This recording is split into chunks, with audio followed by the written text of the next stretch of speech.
Hi guys, so welcome back to my channel. So today's video is going to be my personal experience with this Fujifilm Instax Mini 9. So I'm gonna show you how to put the film, and then where I bought it, then how to set up or how to use it. So if you wanna know that, come and join me.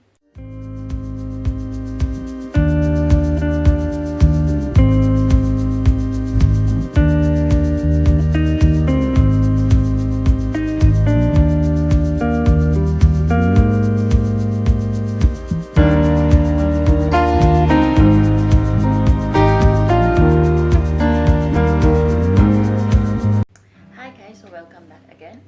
So this is the Fujifilm Instax Mini 9. So pakita ko sa inyo na malapitan. So ito yung kulturan niya. What I like about this is meron siya nitong selfie mirror. So madali ko siyang makikita.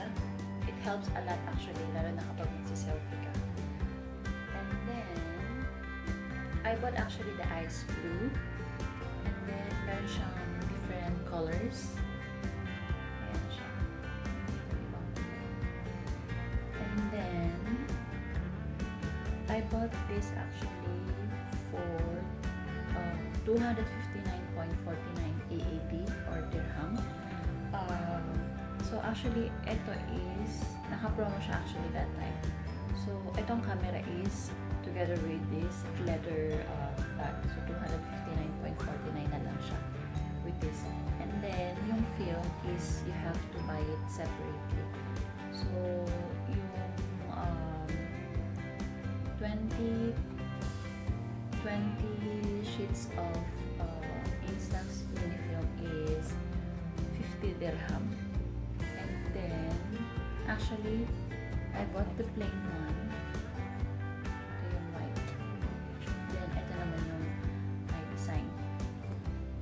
Yung my design is 33.48 dirham. So, medyo expensive siya actually. But anyway, I wanna show you yung mga parts niya. So, ito yung shutter button.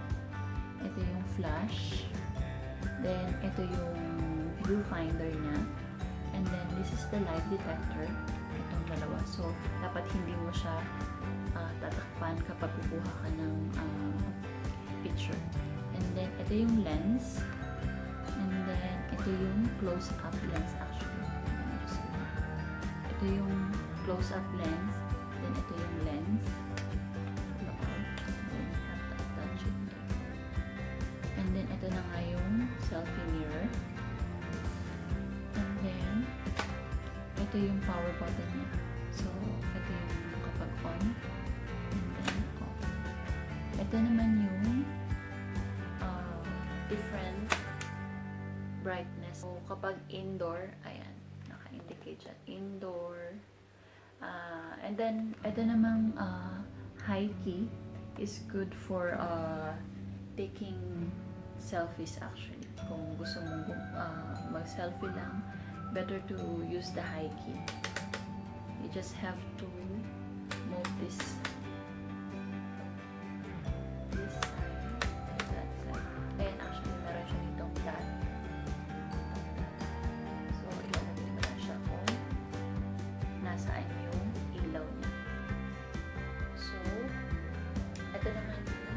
ng strap.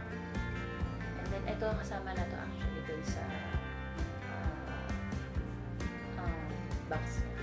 Meron na siyang free strap. And then, ito naman yung lagayan ng battery. So, let me just open it. Just open it. Ito yung battery. So, actually, AA battery ang kailangan yung ilagay.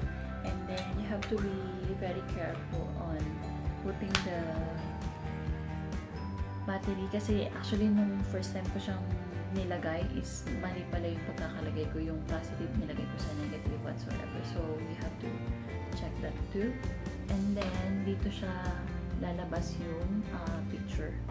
So, just dito lalabas yung picture. And then sa likuran naman, viewfinder, of course. And then dito mo malalaman kung ilan na lang yung film niya. So let me just close that. So ito yun. So S means wala siyang film, ubos na yung film niya. And then ito naman yung lagayan ng film. So ito naman yung indicator na may film sa loob. So I'm gonna show you in a bit kung paano ilalagay yung film niya. First, let me just put it back. This leather bag.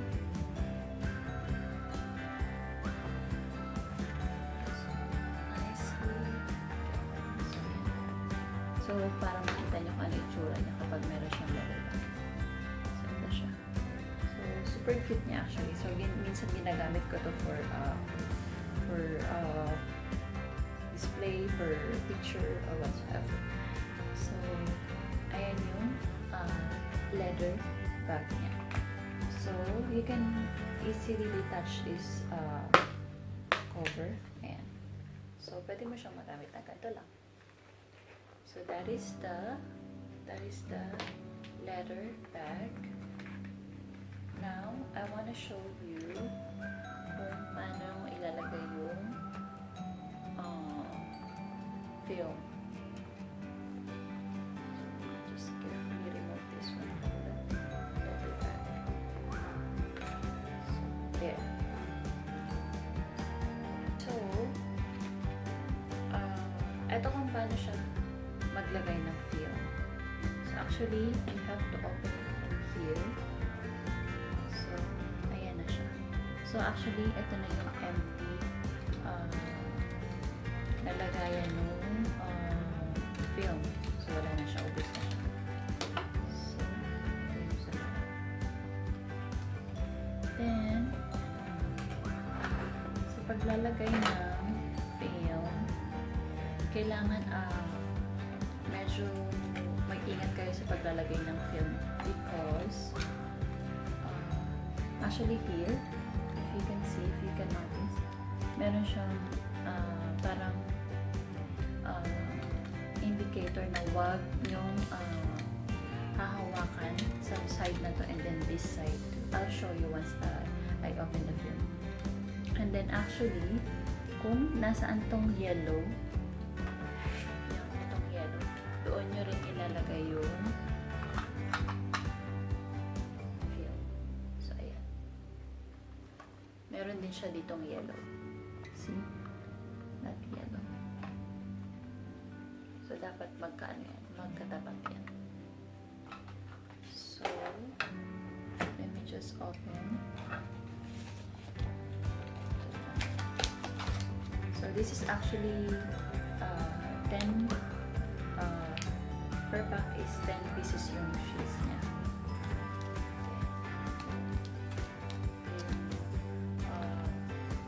Film. So, actually, may instruction naman kung paano mo siya ilalagay. So, just open it. But you have to really be careful na huwag mahawakan yung dun sa harapan niya. This. So you can see, ayan. So dapat hindi nyo yan mahawakan. And then this one too. So ito na yung film. So, as I said, asan yung yellow? So, andito siya, diba? So, andito rin yung yellow. Yellow. So, you have to put it like this. Dapat magkatapat yung yellow. You have to be careful putting that one. And then, you have to close. So, now, S, diba? Ayan, may flow. So, ayan, yung S. So, what you have to do you have to remove that cover. May cover kasi siya dito, di ba kanina? So, meron siyang cover. So, let me just show you how. So, you just have to click the shuttle button para maalis yung cover. So, ayan, lalabas na yung cover. So, that's it. So, now, just close it. So, now, makikita nyo na dito sa likuran, meron kayong 10 film. So, you're ready na. Take a picture. So, that's it.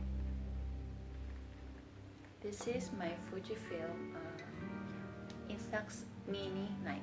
So, let me just show you some mistakes and then some of my favorite picture na kinuha ko. So, actually, this is some of the mistakes that I did. So, indoor siya. Hindi ko na adjust yung brightness niya dito. Hindi ko na, medyo kasi minsan nakakalimutan ko rin. And then, ito naman, sobra yung light niya. Hindi ko rin na-adjust yung brightness niya dito. So, actually, somebody did this for me. So, nagpakuha ako ng picture, so hindi rin nila alam kung paano gamitin to. So, but anyway, next time, you have to adjust this brightness bago ka magpakuha ng picture sa iba. And then, let me just show you some mistakes. So, medyo nagsayang ako dito ng film. So, ayan, hindi kami makita dyan. Sobra din, nasobrahan to sa brightness. Kasi nasa labas kami nun eh. And then, eto naman, meron akong mga kasama dito. Kaso ako lang yung nakuha.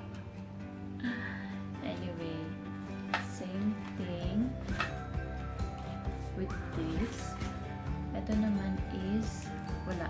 Andito kami. You cannot see anything, right? Hindi mo siya makikita. Kasi nagpakuha lang actually ako nito sa ibang tao din.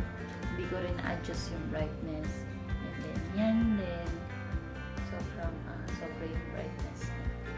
But anyway, sa dinami-dabi nga daw ng mga mali kong kuha, meron naman akong mga successful. So, this is one of my favorites. So, yan yung nagsuswimming kami dito sa swimming pool na sa accommodation. So, my baby. So, dalawa. And then, yung birthday ko. And then, my friends. And then, selfie. So, medyo nakukuha ko na kung paano kumuha ng picture ng mga panahon na to. So, yan. Then, ito sa Miracle Garden. Actually, this is what I like about this is, para siyang makalumang camera. So, instant, meron ka ng picture.